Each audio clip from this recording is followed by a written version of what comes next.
4+4 offer. మొదటిసారిగా country delight పాలని 4 రోజులు ఆర్డర్ చేసిన వాళ్ళకి మరో 4 రోజులు ఫ్రీ. ఇంకెందుకు ఆలస్యం, యాప్ని డౌన్లోడ్ చేసుకోండి. Download the country delight app now. Guntur Krishna ఉభయ గోదావరి గ్రాడ్యుయేట్ ఎమ్మెల్సీ ఎన్నికల్లో టీడీపీ అభ్యర్థులు ఘన విజయం సాధించారు సార్. సో ఎన్డీఏకు ఇప్పటికీ ప్రజాదరణ తగ్గలేదు అని చెప్పి కూటమి పార్టీల నాయకులు చెప్తోన్న పరిస్థితి. ఈ విజయం తర్వాత టీడీపీ అధినేత ముఖ్యమంత్రి చంద్రబాబు నాయుడు గారు మాట్లాడారు. ఒకసారి బయట ప్లే చేయండి. మనల్ని గెలిపించింది గ్రాడ్యుయేట్స్ గెలిపించారు, చదువుకున్న వాళ్ళు గెలిపించారు. అప్పుడు 57% అయితే ఇప్పుడు 67-63%కి వెళ్ళే పరిస్థితి వచ్చింది. అంటే నమ్మకం పెరిగింది. దీన్ని మనం అందరం గుర్తుపెట్టుకోవాల్సింది. ఎవరైతే గ్రాడ్యుయేట్స్ ఉన్నారో వారందరికీ విజ్ఞప్తి చేస్తున్నా, మనస్ఫూర్తిగా కూటమి తరపున మీకు ధన్యవాదాలు తెలియజేస్తున్నా. అచంచలమైన విశ్వాసం పెట్టుకున్నారు, మీరందరూ కలిసి ఓటేశారు, అది నేను గుర్తుపెట్టుకుంటాం.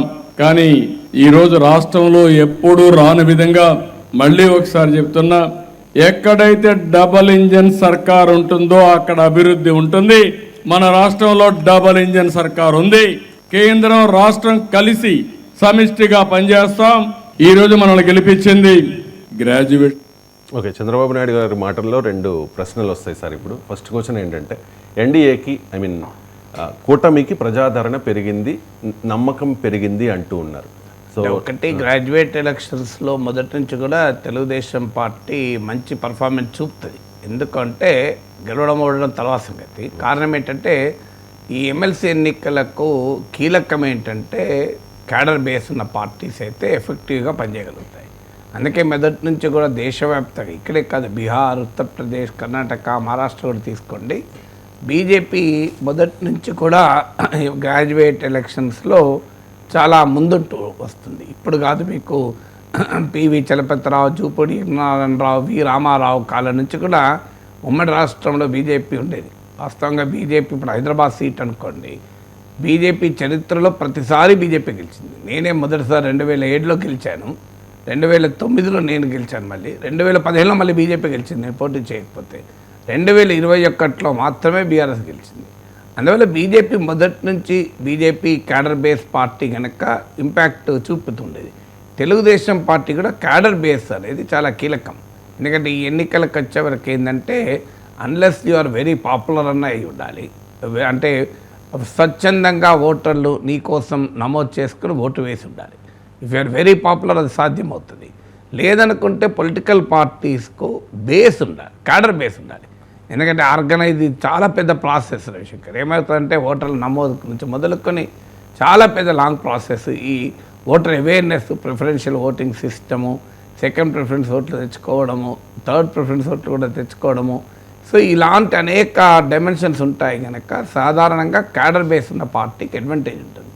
నా ఎలక్షన్లో కూడా నేను ఫస్ట్ టైం 2007లో పోటీ చేసినప్పుడు సెకండ్ ప్లేస్లో టీడీపీ వచ్చింది. వాస్తవంగా బీజేపీ, బీఆర్ఎస్లో టీడీపీ కన్నా ముందు రంగంలో దిగారు, కానీ వాళ్ళు 3rd and 4th ప్లేస్కి వెళ్ళిపోతే టీడీపీ 2nd ప్లేస్ ఉంది. కాంగ్రెస్ బ్యాక్ ఇండిపెండెంట్ 5th ప్లేస్లో ఉన్నాడు. సో అందువల్ల టీడీపీ చాలా వేగంగా ముందుకొచ్చింది. కారణం ఏంటంటే టీడీపీకి ఉన్నటువంటి ఆ ఆర్గనైజ్డ్ క్యాడర్ బేస్.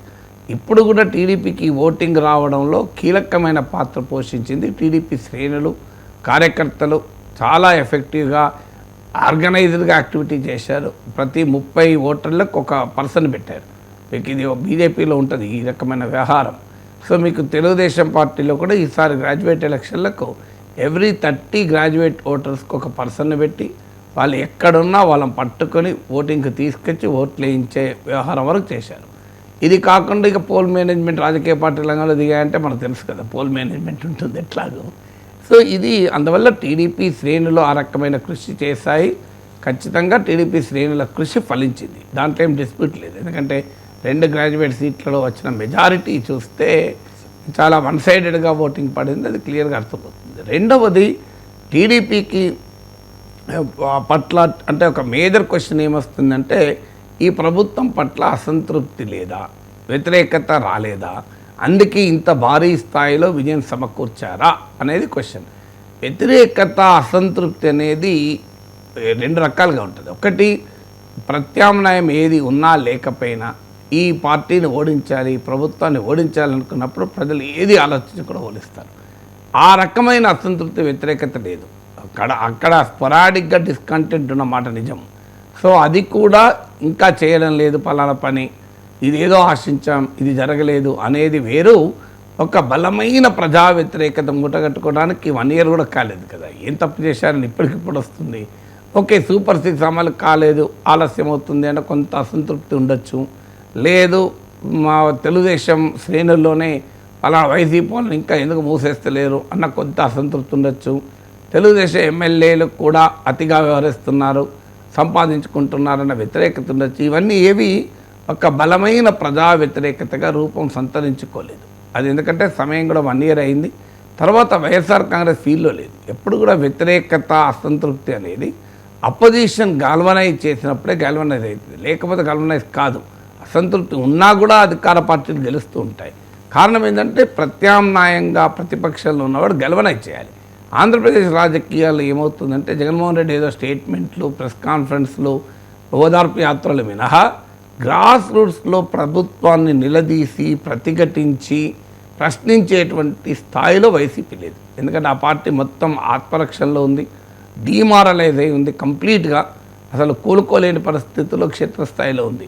సో తాము ఎందుకు ఓడిపోయామో కూడా అర్థం చేసుకోవడంలో ఇబ్బంది పడుతున్న పరిస్థితిలో ఆ పార్టీ ఉంది. మీరు ఎందుకు తెలంగాణలో చూడండి, తెలంగాణలో కూడా ఇదే తెలంగాణలో గ్రాడ్యుయేట్ ఎలక్షన్స్లో కాంగ్రెస్ పార్టీ పైన బీజేపీ ఇప్పటి వరకు ఆధిక్యతలో ఉంది, గట్టి పోటీ ఇస్తుంది. సో ఎందుకు మరి ఇక్కడ అలా ఉంది అంటే ఇక్కడ ప్రతిపక్షంగా ఉన్న బీజేపీ చాలా గట్టిగా ప్రతిఘటిస్తుంది కనుక. అందువల్ల ఆంధ్రప్రదేశ్కి వచ్చే వరకు వైఎస్ఆర్ కాంగ్రెస్ అసలు యుద్ధం చేస్తానికే నిరాకరించి వెళ్ళిపోయింది కదా. ఒక రాజకీయ పార్టీ అనేది ఎన్నికల్లో పోటీ చేయాలి, ఎన్నికల్లో పోటీ చేయబోతుంది పార్టీ ఎట్లా అవుతుంది. కానీ ఎన్నికల్లోనే మేము పోటీ చేయమని చెప్పి ముందే యుద్ధానికి ముందే ఆయుధాలు వదిలేశారు. సో అందువల్ల అపోజిషన్ క్షేత్రస్థాయిలో అధికార పార్టీని వ్యతిరేకంగా ప్రతిఘటించి ప్రజలలో ఎక్కడైనా అసంతృప్తి ఉంటే దాన్ని గల్వనైజ్ చేసుకుని తమకు అనుకూలంగా మలుచుకునేటువంటి స్థితిలో ఆంధ్రప్రదేశ్లో ప్రధాన ప్రతిపక్ష పార్టీ లేదు. అందువల్ల టీడీపీకి ఎదురు లేకుండా ఓటింగ్ రావడానికి కారణం ఇది. అదే సమయంలో చంద్రబాబు నాయుడు పోలుస్తున్నాడు. 57% లాస్ట్ టైం అయితే మనకు 67%. లాస్ట్ టైం ఉన్న పొలిటికల్ కాంటెక్స్ట్ వేరు, ఈసారి ఉన్న పొలిటికల్ కాంటెక్స్ట్ వేరు.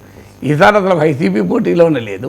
పోటీ పీడీఎఫ్, ప్రోగ్రెసివ్ డెమోక్రటిక్ ఫ్రంట్ అని ఇండిపెండెంట్ అభ్యర్థులు పోటీ. మీకు ఈస్ట్ అండ్ వెస్ట్లో కూడా దిడ్ల వీరరాఘవులు ఇండిపెండెంట్ అభ్యర్థి పోటీ, మీకు కృష్ణా గుంటూరులో కూడా కేఎస్ లక్ష్మణరావు ఇండిపెండెంట్ అభ్యర్థి పోటీ. సో ఇందులో KS Lakshmanarao sitting MLC, even east and వెస్ట్లో కూడా sitting MLC PDF I Venkateswararao sitting MLC. అందువల్ల ఈ 2 సీట్లు టీడీపీ కావు, వైసీపీ కావు. ఈ 2 సీట్లలో టీడీపీ, వైసీపీ మధ్య పోటీయే లేదు. అందులో ప్రభుత్వానికి ఉన్న అధికార వ్యవస్థకున్న బలాబలాలు, చతురంగ బలాలు పీడీఎఫ్ అభ్యర్థులకు లేదు. వారు కేవలం ప్రజాదరణతో మాత్రమే ఎన్నికల్లో దిగిన వాళ్ళు. రాజకీయ పార్టీలకు ఉండేటువంటి శక్తి సామర్థ్యాలు వాళ్ళకు ఉండవు కనుక వాళ్ళను వైసీపీ వారుగా ప్రచారం చేసి నానా బీభత్సంగా ప్రచారం చేశారు. సో ఇంత ప్రచారం అవసరం లేదు. నిజంగా చెప్పాలంటే ఇప్పుడు లక్ష్మణరావు జగన్మోహన్ రెడ్డి కాలు పట్టుకున్నట్లు మార్ఫింగ్ వీడియో చేసి కూడా సర్క్యులేట్ చేశారు తెలుగుదేశం వాళ్ళు. అంత అవసరమే లేదు. ఏమీ చేయకపోయినా గెలిచే ఎన్నికలు ఇవి. కానీ తీవ్రంగా అటాక్ చేశారు. అంటే ఆ రకమైనటువంటి పోటీ తెలుగుదేశం ఇస్తుంది. ప్రతి ఎన్నికను తెలుగుదేశం సీరియస్గా తీసుకుంటుంది. ప్రత్యర్థి ఎవరైనా కానివ్వండి, మేము అద్దు చూసేదాకా వెనకాడడానికి ఇది ఒక ఉదాహరణ. లేకపోతే లక్ష్మణరావు 4 సార్లు పోటీ చేశాడు, 2 సార్లు గెలిచాడు. చంద్రబాబు నాయుడుకు తెలియదు లక్ష్మణరావు జగన్మోహన్ రెడ్డి కాలు పట్టాడని. కానీ భయంకరంగా మార్ఫింగ్ వీడియోలు, ఆ ఏజెంట్ల పైన అటాక్స్.